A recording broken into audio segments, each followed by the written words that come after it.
Hi, good afternoon, ma'am. Are you interested in learning about our Savior, Jesus Christ?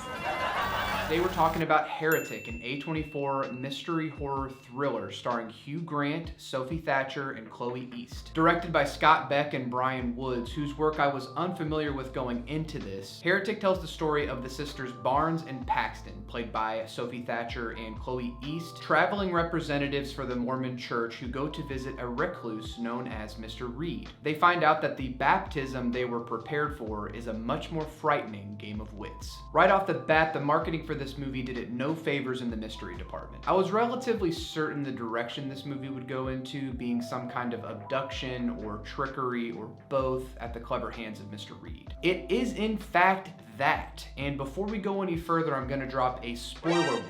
So now's your time to pause this video, go watch Heretic, and then come back and let me tell you how to feel about it. So yeah, the charming Mr. Reed invites the two young missionaries into the house under the pretense that his wife is somewhere in the house so that they can discuss faith and his potential joining of the church. The women choose to believe him, and it's here where we get our first glimpse at how easy it is to fool and control people into believing something and having faith. What ensues is a flurry of dialogue, witty back and forth that would rival some of the more pretentious conversations I overheard and partook in during my college philosophy classes. Unfortunately, while the movie's dialogue is punchy and well done, it feels somewhat surface level. Do you choose to believe fully in something that discredits the humanity and human rights of queer people, even though those same doctrines dictate that you accept them as God's perfect creations? The question of faith is at hand, but the directors make no definitive stance one way or the other. That said, I was pretty riveted the entire time, mostly in part to the terrific performances from basically our three leads, with Chloe East's sister Paxton being the standout. From the opening moments of the movie, her character is so firmly established. Stumbling along in conversation with Sister Barnes about adult videos and adult acts, clearly raised in and of the church. That she ends up getting pantsed by some teenagers sets the tone immediately. You will be shamed and you will be embarrassed. Sophie Thatcher's performance is remarkable because it's very odd. Her energy matches the more bonkers energy embodied by Grant and Mr. Reed, who could very well be your retired or more likely fired world religions professor who has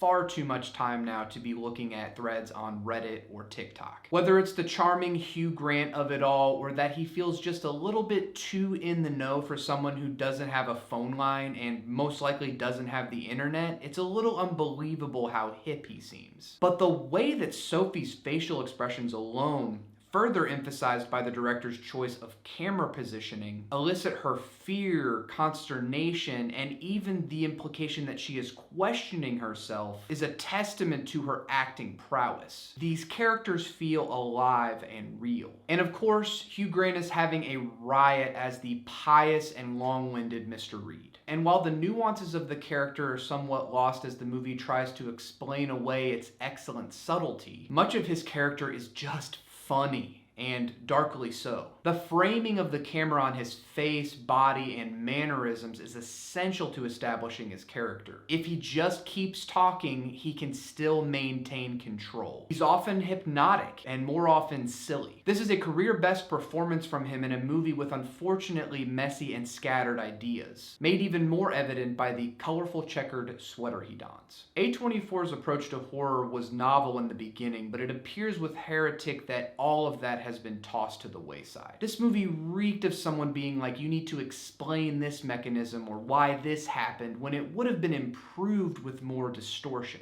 That we end up seeing the mechanisms and processes that Mr. Reed put in place ruins what could have been a very fun movie experience. I heard over on the Deep Focus Lens YouTube channel that Heretic feels a little bit like a clearance bin A24 horror movie. But what Heretic carries in its favor is that it's still a pretty fun time at the movies. It feels perfect tonally for where we are as a society, bashing you over the head with fear and dread, and rightfully so. We are in a time of mass anxiety and violence. Not only that, but the exterior scenes where our elder Kennedy goes searching for the missing sisters. Oh shit, is that Topher Grace?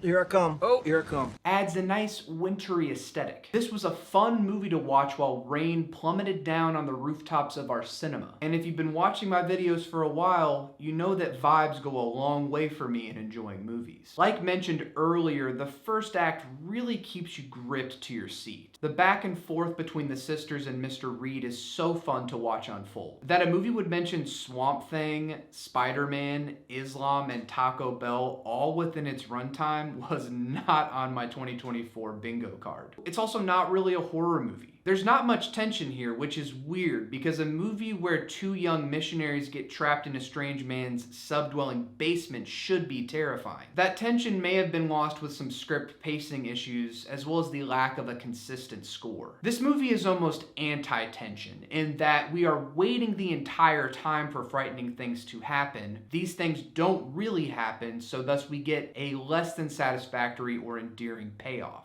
The ending was somewhat expected, both ham-fisted and subtle. Sure, it's a little creepy, but it won't leave you thinking about much after. What you will be ruminating on after the movie is over is the excellent camera work and cinematography from Hoon of Oldboy fame. There are some clever visual nods that will have you piecing things together, and the gamification that it creates will be fun to discuss with your friends after you go see the movie. Mr. Reed's house is beautiful to look at and ornately designed, if not a bit A24 horror coded in its postmodern gothic look. There could be an argument made that they took the entire A24 repertoire from the 2010s, threw it into ChatGPT, and this is what it spit out. But that would be too reductive for a movie that feels too fun to have been written by a computer. Speaking of lack of ambiguity, the ending of Heretic gives us a lot to mull over as well. Sister Paxton having defeated Mr. Reed and discovering that his religion of control may not be that different from the one she chooses to believe in, stumbles out into the picturesque white snow, having escaped her monster, much akin to the ending of The Descent. Having had her faith questioned, she's emerged changed, or potentially having her faith even more hardened. A butterfly lands on her hand, and we remember her speech from earlier in the movie where she wished to be reincarnated as a butterfly. We then wonder if Sister Paxton actually escaped Mr. Reed's sick game, or just became another one of his prophets to be queened, left rotting in a frozen cage. I'm excited by the work on display here from directors Bryan and Scott Beck. While this movie isn't quite top tier, I kept thinking that they would be a great fit for a future iteration of a movie like Knives Out. The mystery element worked best in Heretic and is what gave the movie the momentum for me to get through to the ending. Heretic very much felt like a template for something greater. I also hope that after this, Hugh Grant gets more opportunities to act like this in other movies. I feel we're really entering a no-holds-bar era from this charming rom-com legend. What did you think of Heretic? Did it leave you in disbelief, or has your faith remained unshaken?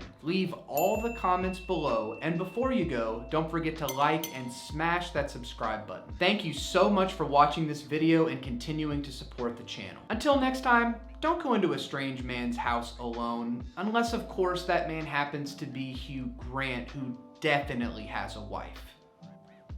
Peace. I won't keep you if you wish to leave, but I want you to choose which door to go through based on your faith.